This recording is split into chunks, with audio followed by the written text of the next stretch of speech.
everyone. This is Dr Afaf Mougou with you. I am specialized in cognitive linguistics applied to holy books. My channel is for your personal and your business growth based on religious values. This video will explain to you a verse from Qur'an that was very much misunderstood. One of my followers asked me actually to explain it. I explained it in Arabic, and this is the version of the explanation in English. This verse relates to the relationship between women and men, and it is number 34, the verse number 34 from Sourate Al Nisaa, Sourate Women. You know that in Qur'an, Muslims' holy book, there is a surat, it's the fourth one, dedicated to women. And in this verse, God says, I will read it first in Arabic, please. بسم الله الرحمن الرحيم. الرجال قوامون على النساء بما فضل الله بعضهم على بعض وبما أنفقوا من أموالهم فالصالحات قانتات حافظات للغيب بما حفظ الله والتي تخافون نشوزهن فعظوهن واهجروهن في المضاجع واضربوهن فإن أطعنكم فلا تبغوا عليهن سبيلا إن الله كان عليا كبيرا صدق الله مولانا العظيم. And in English, men are in charge of women, using what Allah has preferred some over others, and using what they spend of their property, of their money. So, good women are the obedient, guarding in secret that which Allah has guarded. As for those from whom you fear rebellion, warn them and banish them to beds apart and beat them. Then, if they obey you, seek not a way against them. Lo, Allah is ever high, exalted, great truth of God.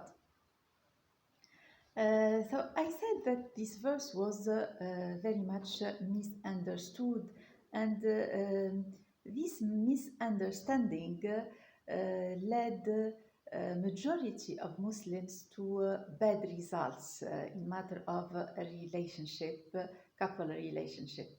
I will explain it verse after verse, and the explanation that I will suggest is the right one. Why? Because it's scientific. I am specialized in cognitive linguistics, and it's a science. When you inspire yourself from a science to read holy book, the results that you get are very much different from the common understanding. The verse number one in it, or the sentence number one, sorry, it's a verse. This is a verse. What I read is the verse number 34 from Surat Nur, and I will explain sentence after sentence. The first sentence: men are in charge of women, using what Allah had preferred some over others, and using what they spend of their property or money. What does it mean, men are in charge of women? You know, in charge here, in Arabic, it's قوامون. To be qawwam in Arabic, to be in charge of someone else. In the literal meaning, it's to be based on.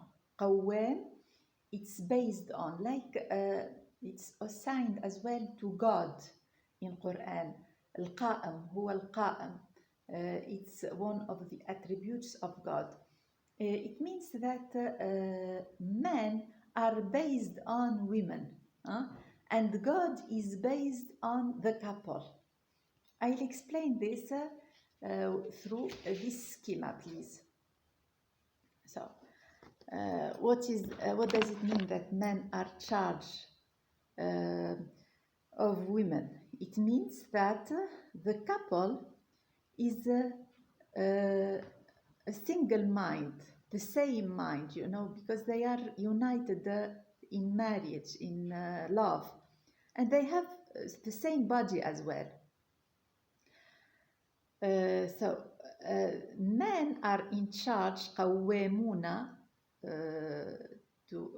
of women. It means that in Arabic, because the specificity of the word in Arabic, it's to say that men are based, the existence of the man is based on the existence of his partner. And what does it mean? It means that a man got to orient women. Orient women. Why? Because why men are should orient women, direct women. Why? It's not because they are superior beings, no. It's because they have attributes that make them more able to direct logically, even scientifically, and I am specialized in psychology, cognitive psychology and neurology. It's very interesting and very connected to my field of research. Now it's very clear that scientifically, neurologically, that the brain of man is the left hemisphere of the brain of man is more developed than the right one. And in women, the right one is more developed. How? The man, when he's using his left hemisphere of the brain, becomes more logical. He has more ability of logic thinking, of reason, of all matter of calculation and realistic reasoning. Whereas the right hemisphere of the brain is for emotions, for dreaming, for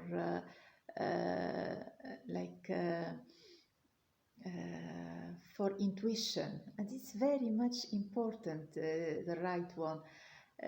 It doesn't mean that women don't have logic or men don't have intuition and dreams. Not at all. It means that the majority of the thinking of men is logic, the majority. The main side in women is the emotional. That's why they complete each other's. So being logical, men got to guide the woman. But which part is of both of them is controlling the results? It's the women. Men got to direct women logically by logical thinking, and women got to get emotionally involved with the thoughts of men. And if it happens, this harmony, the results will be very, very much good, very much positive, And men are in control It doesn't mean that they are in control like arbitrary, like without any rules. No, not at all. Uh, why? Because men themselves are controlled by God. And this is well expressed in the other half of the sentence, you know. Men are in charge of women, using what Allah had preferred some over others. What does it mean, using what Allah had preferred some over others? When, if you understand Allah had preferred some over others, as if, as it is commonly understood, that Allah gave, for example, this man more money, more power, more happiness, more forgiveness, more generosity than the others, the other one. It's a misunderstanding. Why? Because you are robbing, by this understanding, you are robbing God one of his attributes, which is to be just. God is justice. Hmm? We are all the same. All men and women are the same. So how can we understand this? The right understanding is that Allah, what does it mean that Allah had preferred? فضل الله بعضهم على بعض.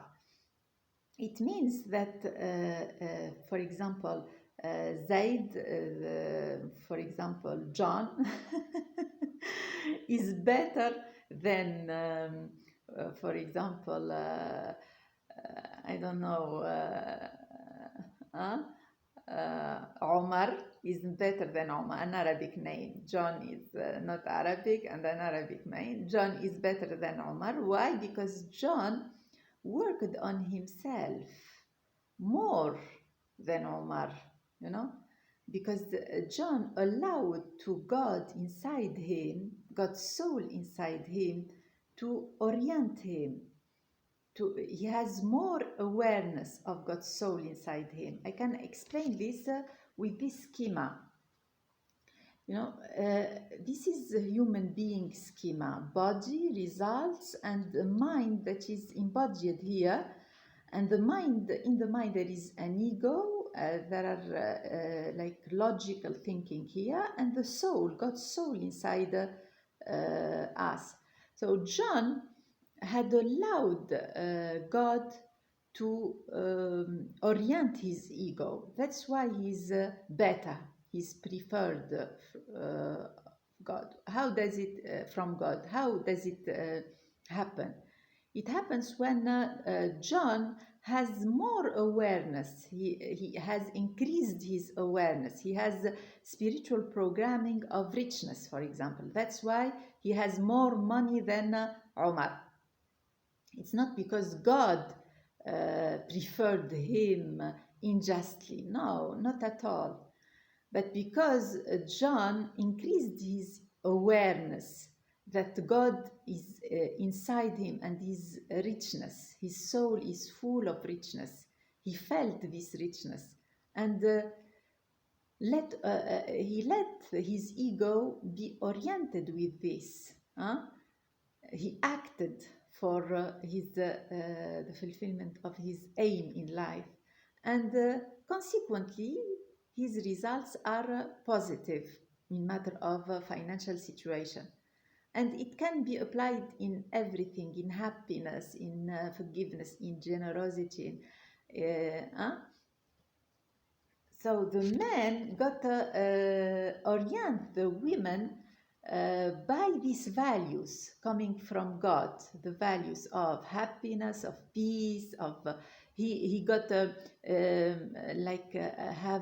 suggest to her thoughts of peace, peaceful thoughts, because God is peace. He got to suggest to her thoughts of love, because God is love. Thoughts of richness. He always suggests that they are rich, they are plentiful, they have a common aim together in life. All the suggestions, logical suggestions from the man, got to be harmonized with God's laws in the universe. If they have business together, and they should have business together, because they should have the same aim in life, so the same objective. He got a have reasonable thoughts coming from these principles about their business, how to increase their profits, without competition, by creation, because God is creation. So he got to always suggest to her that they are creating their results, and think of their business creatively. And the woman got to emotionalize herself with these thoughts. And the results will be amazing if they do this, because they complete each other's. And they shouldn't compete with each others. They should complete each others. This is how a man is qawwam, is in charge of a woman. So using that what Allah had preferred some over the other, over others, I explained this, and using what they spend of their money. وبما أنفقوا من أموالهم. أموالهم is money in English. Generally, we understand this as to say that the money got to be from the man, the man's money, but this is not the case. When God said أموالهم, it means the money of the women and of the man. But how? So a man is in charge of a woman using what he spends of his money. The way to spend is related to man. The man is in charge of the way how to spend the money, because I said that the man has more logical thinking, so he will not spend the money emotionally. When we spend money emotionally, we'll waste money. But if there is a logic governing the family, the money spent will be very wisely spent. That's why a man is in charge of the woman in this matter.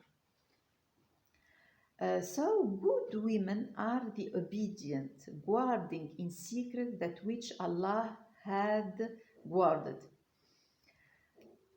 The result, so if there is this harmony, if the charge is understood that way, the result, good women are the obedient. فَالصَّالِحَاتُ قَانِتَاتٌ in Arabic. If women are obedient, what does it mean, obedient? They get emotionally involved with the idea that man suggested. A woman got to be obedient to the man. It means that she got to emotionalize with the idea, the logical idea, so that it comes in the results. Without emotions, the idea will not come to into the results, and if it comes, it will be with a great effort. So to have good results and effortless maybe results, a woman got to always be obedient, be emotionalized, involved emotionally with the idea suggested by her husband. Guarding in secret what which Allah had guarded. What does it mean? حافظات للغيب. In secret here is الغيب in Arabic.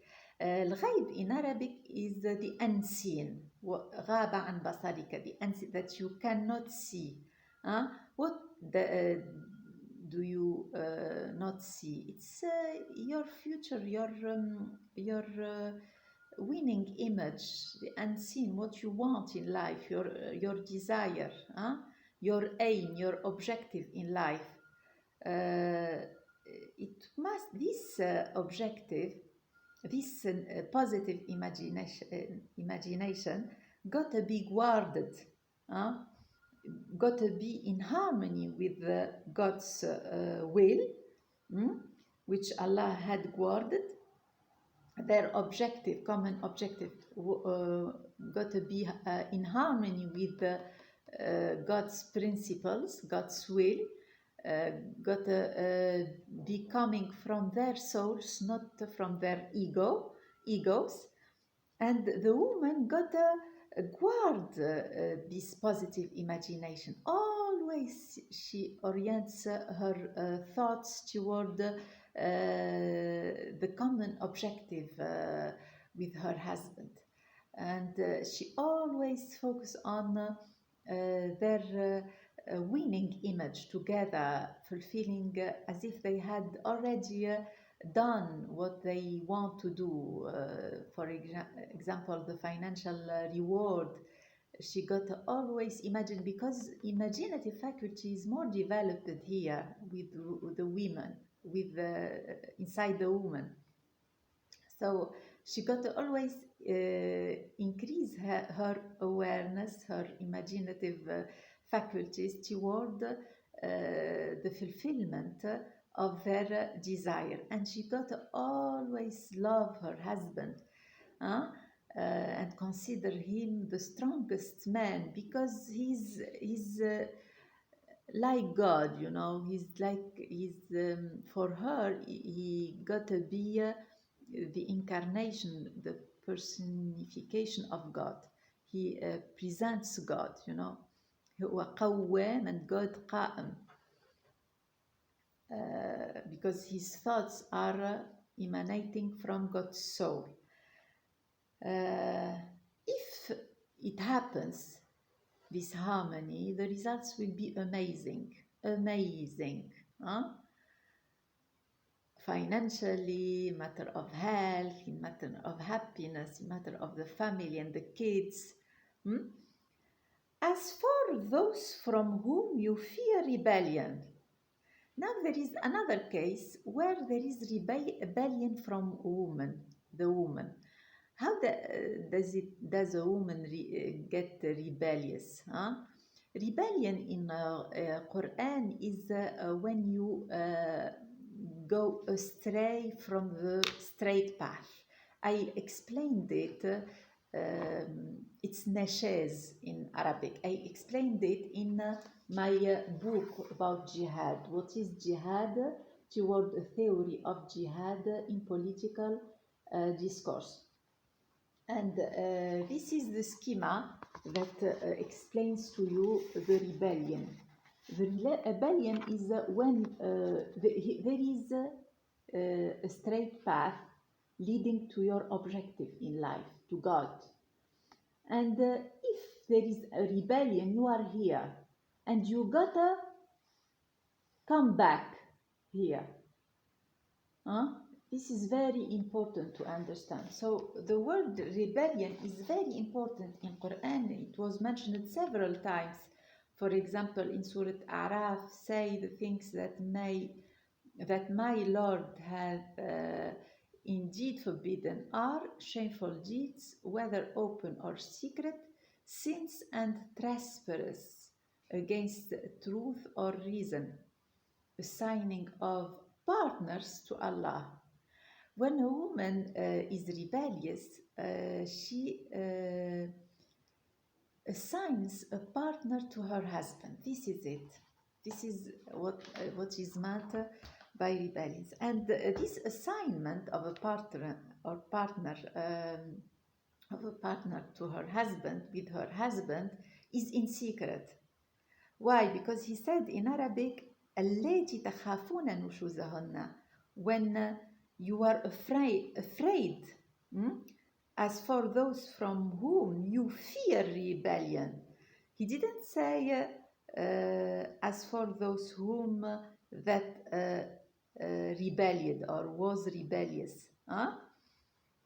You fear rebellion. So the rebellion didn't occur, but it didn't occur in the results, in reality, but it occurs in the mind of the woman. And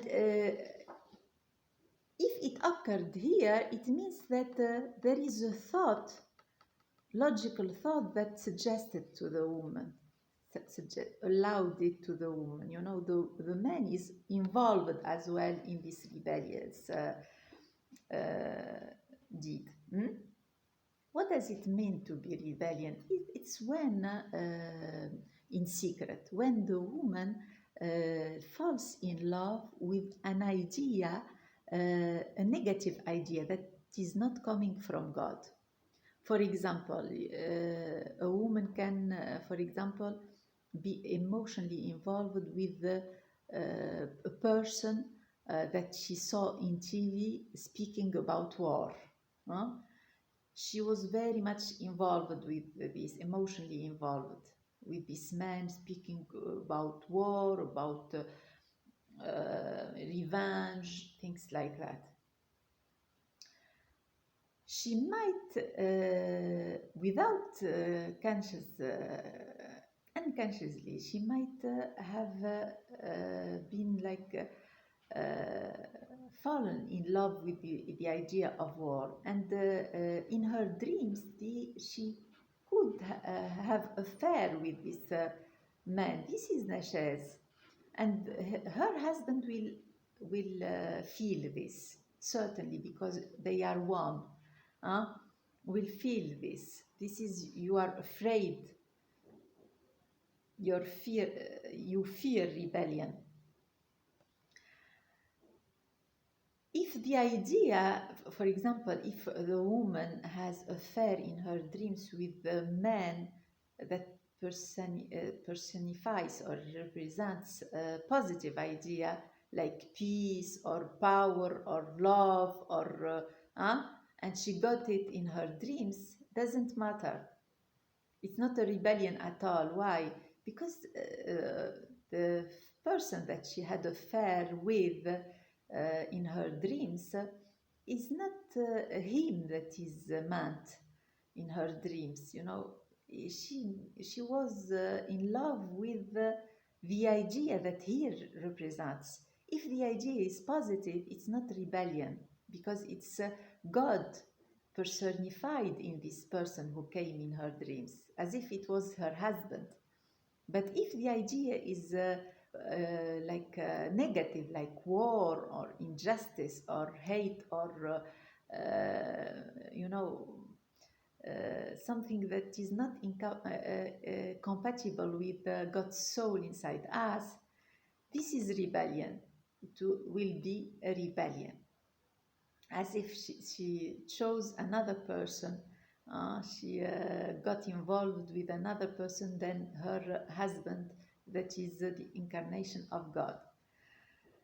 And this is dangerous. It's very dangerous to be involved with negative idea. That's why I always say we got to protect our souls, God's souls inside us. You got to protect your soul.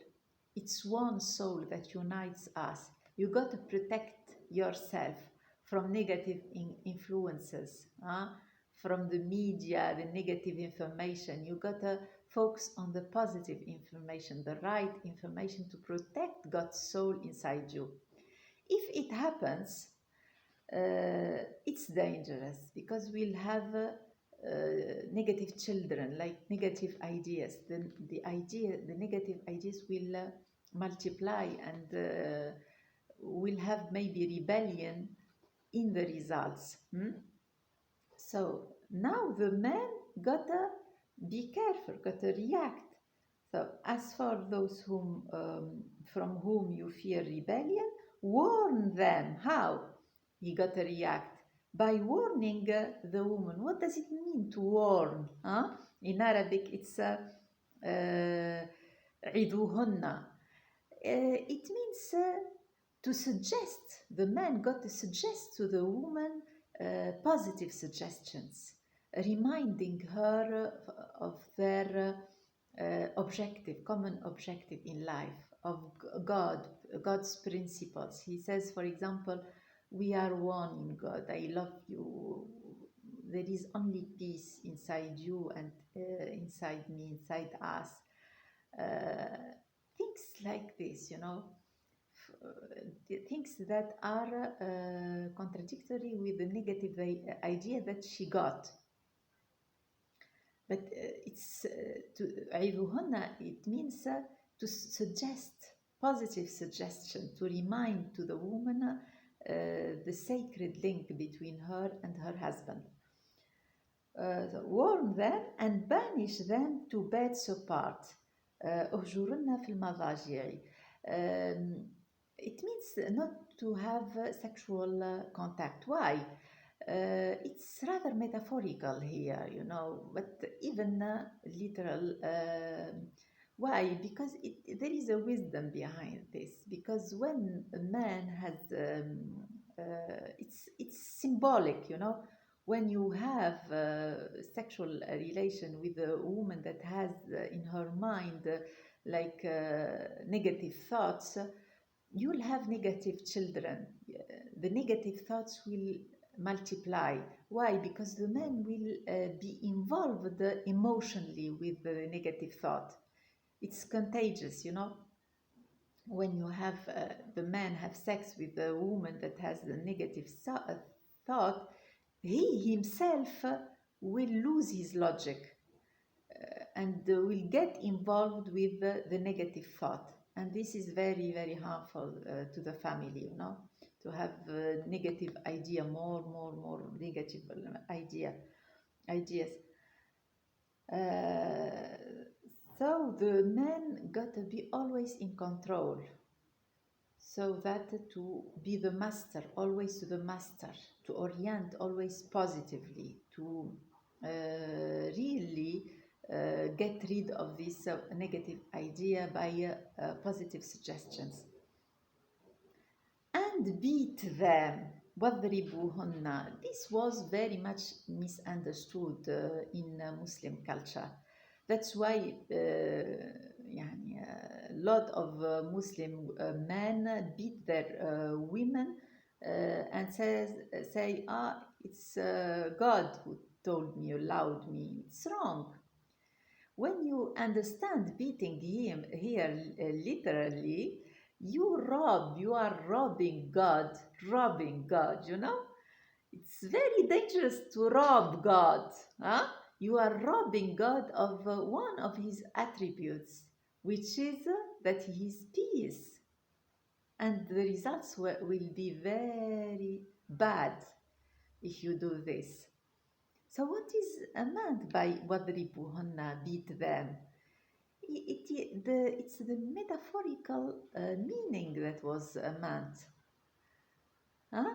You know that beating is like a conventional metaphor, like a dead metaphor, like in linguistics, it's a metaphor that we live by. It's always in use. It is thought to be literal, but it's metaphorical. As for example, if you say, I have money is a metaphor, but it's a metaphor that we live by. Why? Because having, when you say, I have time, it's like you say, I have money, because time cannot be possessed. When you say, I have time, it's a metaphor. Because time is money. Time is like money, because you can't possess money. But it's a metaphor that we live by. Beating here is the same. It's a metaphor that we live by. And it came from the projection of two domains. I'll explain this by this schema, please.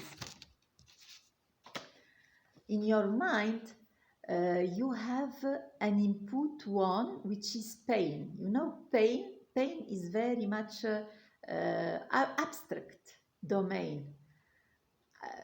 Pain is feeling. You don't see pain on 2 feet. It's not like table or a chair or a computer. Pain is something feeling, that like happiness, like time. It's abstract domain.